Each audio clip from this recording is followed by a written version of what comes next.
Hey all, Tom Moran here from Tom's Big Spiders. Well, this one's been a very long time coming. For the last several years, I've been trying to catch footage of my Selenocosmia or Phlogius crassipes or my crassipes species Eunice out and about, and it's been near impossible, but we have to do a rehousing for my Selenocosmia crassipes Eunice. So today we're gonna get some footage of her finally. This is great because I've been long planning on doing an update to my favorite old world species video, and I haven't been able to get any footage of this one whatsoever. So what we're gonna be looking at today is some of the care as we do the rehousing. Now the Selenocosmia species crassipes Eunice is referred to as the whistling spider, the barking spider. There's a ton of other common names, but this species comes from Australia. It's a long-lived fossorial species that can supposedly reach leg spans of 8.5 inches or 22 centimeters.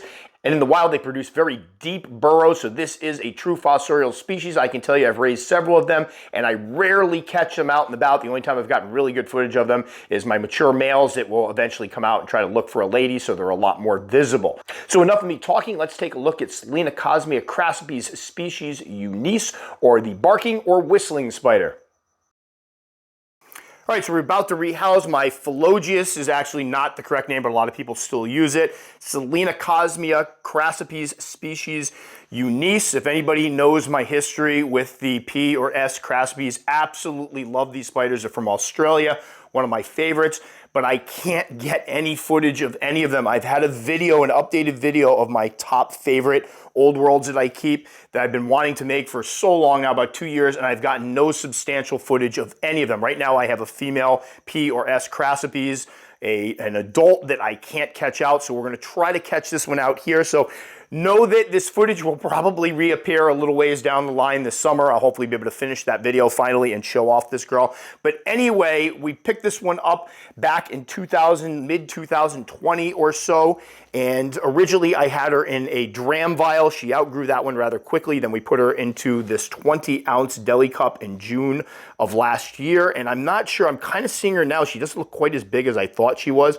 I thought she had really outgrown this cup, but not so much. Growth-wise with these guys, when I originally picked them up, I heard a lot about the fact they were very, very fast growers. I have not found that. I've found that they're rather slow growers overall. It takes them a while. My males, I ended up having, I think, 3 mature males. I had a crassipes species Eunice that was a male. I had 2 Selenocosmia crassipes, the normal form, that turned out to be males. Finally got a female. It took me a while, but the males took quite a while to mature. I want to say 3 to 4 years or so. I know some people will probably report faster growth rate, and this could be one of those species that if kept a little bit warmer, you'll get faster metabolism, faster growth. It might have been slow growing overall. What we're putting her, I'm hoping it's her because this enclosure is kind of jinxed. The last 2 things I put into it, it was supposed to be their forever home, and they ended up molting out male right afterwards. We'll see how that goes. But this is a Zilla critter cage. It's about 16 inches long, 8 inches this way, and about 10 inches tall. I like these for some of my fossorial species. Now, heads up, they do come with mesh tops, wire mesh tops, and tarantulas can get their claws caught in those. So what we did was we ripped out the mesh, and then I replace it. This is the type of plastic you use for when you have poster frames and you put it over the poster frame, so it's a little thinner than other plastics. Drilled the holes through, glued it in there, nice and tight. So this should hopefully work well, but you don't want to hold keep the mesh in the top because it can be a hazard. What we're gonna do here is I could just open this up and let the spider come out on its own, but I do need to get some footage of this, so we are gonna go ahead and get her out of here. Also, it'll kind of show you how you can get fossorials out.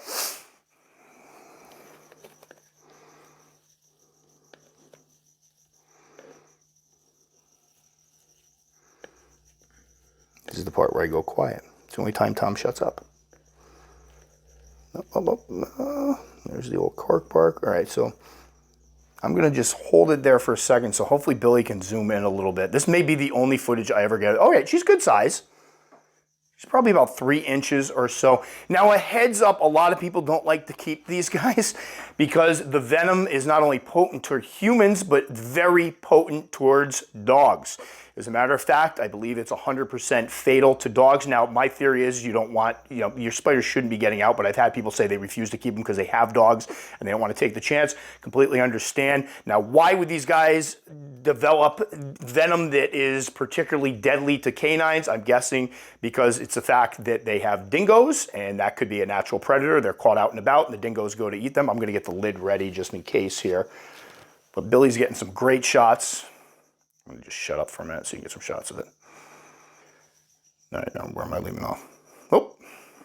Oh, for crying out loud. We got some footage. Yeah. It's okay. We actually just paused for a minute. This will not be included in the video, but we paused for a minute because I wanted to make sure I got video footage for that video, my top favorite old world species. Now, obviously, the reason I don't ever see this one is because they are fossorial, and they are true fossorials. You will rarely catch them out. Every once in a while, my big female, I'll catch her two little legs out in the front. And I was telling Billy one day I came in and she was actually sitting right out in the open, and I went over and I was able to pop the top of the enclosure and she didn't move, and I'm like, this is gonna be great. So I grabbed my camera, I lifted the top of the enclosure, I brought the camera up, and as I was bringing the camera up, she very calmly just went right down her hole. It wasn't even like a bolt, it was more like, forget you, you're not getting any footage of me today, and teased me and went right down her hole. So I do love them though. I love the fact that it's a species from Australia, and if you speak to folks from Australia, they are only able to keep local species, so this is one of the ones they keep. So when folks talk about the fact that no beginner should ever keep an old world or start with an old world, recognize our friends down in Australia, that's all they can start with. So they really don't have a choice in it. And I've had Australians that have chimed in on the videos like, man, I don't have any choice about the matter. I have to keep an old world. So unfortunately, I'm going to keep some of her old stuff in here. This is probably overkill as far as size. Anybody that knows my videos knows I don't like to give them that much extra room.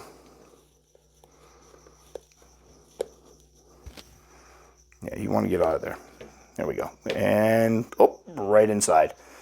So that's probably will she stay. Now, a little note here. I wasn't sure how big she was. I thought she was a lot bigger, so I put in a bigger piece of cork bark. Cork bark runs all the way back here. What I did here is shoved another piece of cork bark in to make this a little tighter, because tarantulas like tight spaces. If you put in, I've had people before tell me they rehouse a tarantula, they gave it a nice big cork bark hide, and you look and it's this big open area in here where it looks really good to us, but the spider sees that and it doesn't offer any security. You want to give it a little tighter space that it can go in. It'll start digging up some dirt, webbing up around here. I got a funny feeling when I come back up tomorrow, and maybe I'll get some footage of this afterwards, this will be filled in. There'll be like a little tunnel coming out of here. So you want to make sure when possible, when you put those cork bark tunnels and starter burrows in, you make them a little tighter. Sometimes what I'll do is actually shove moss in there to close it off a little bit so it's a little tighter space. So as far as care, these guys, mine have always been kept, well, my original ones were kept in the 60s, the high 60s in the wintertime, and then they would hit like 78, 80 degrees in the summer. Nowadays, it doesn't go below about 73 up here, although we had some days where the heat doesn't keep up, where it drops a little bit lower for a little while, but usually a few hours, several hours or so, and then it catches back up. And then the summertime here, it's usually right around 78 to 80, with it sometimes hitting mid 80s, sometimes 90 for a bit, but usually if it hits 90, I kick an AC on a little bit just to take the heat down, because I've noticed, I know folks say they're more active. A lot of them look a little stressed out when it gets too hot, so you don't want those 90-degree temperatures for too long. You got to remember in the wild, especially a burrow species, when it got too hot outside, they can dig and burrow and find that like 68 degrees in their burrow. They don't sit out in the hot sun and bake, so that's important to note. Feeding wise, they eat great, great hunters. Again, growth rate kind of on the medium, we'll say medium or so. And what else am I missing? Moisture. I always keep the lower levels moist for these guys. I have read that they can be in different areas. And please, if somebody is watching this that is from Australia, I've had folks chime in from Australia before that know where these guys are found and can talk a little more about them. Please chime in the comments and let us know, because I have heard they can be found in more arid regions as well. But I found that through keeping them for years, they tend to dig right down that moisture. They seem to appreciate it. Now, temperament-wise, I've never gotten it. Supposedly, these are one of the ones that can stridulate. They are called barking spiders, is one of the common names for them, because it's supposedly the noise they make sounds like a dog barking. Never seen that myself. Mine, if given the room to hide, just hide and you never see them. So there we go, Phlogius or Selenocosmia crassipes species Eunice. I will keep updates on this. Hopefully, again, get some pictures after she settles in. Love these guys. Glad I could finally get some footage of some. And I can probably guess that this will be the last time I see her for many, many years. All right, so as promised, we are revisiting the Selenocosmia crassipes den. And I want to point out that she did create a little entrance right in there. And then if we look over in here, you see there's another entrance over in here. So she did web up on both sides of that cork bark. Then even more interesting, or at least to me, I guess, is that little entranceway over there. So she actually has 3 entrances, I guess really 2, because the 2 front ones are kind of connected.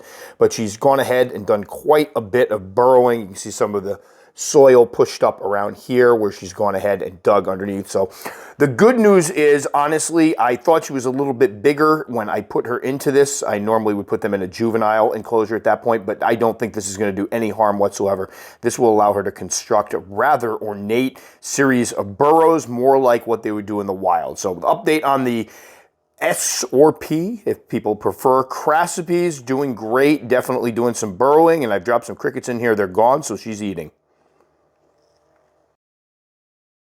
So as you can see, she's doing quite well. It's been another week since that update video, and I did actually catch just her 2 little legs out of her den, which was a huge thrill. Now, a lot of people wonder why keep these so-called pet holes, and pet holes refer to spiders that they burrow, they rarely come out. Well, I think folks that keep them can back me up in this one. Yes, you may not see them all that much, but when you do catch them out and about, and the best time to do it is usually first thing in the morning before the lights come out. It's a special kind of thrill because this is a spider that you've kept for some time. You don't usually see it. All of a sudden, there it is. It's usually bigger, it's beautiful, and there's nothing that really compares that. So do I understand why people don't like to keep the fossorial species? Absolutely. But for me, I mean, I have a whole room full of them here. Even if I'm only seeing them once a year, I got a lot of other spiders to distract me and keep my attention in the meantime. So that will do it for this one. As always, if you liked it enough to subscribe, very much appreciate. Click the little circle up in there. I'll probably put one of my other Phlogius or Selenocosmia videos down here, something else up here. If you take the time to comment, I will take the time to respond. Just know it can take me a couple days. That will do it for this one, guys. As always, stay safe. We'll catch you all next time.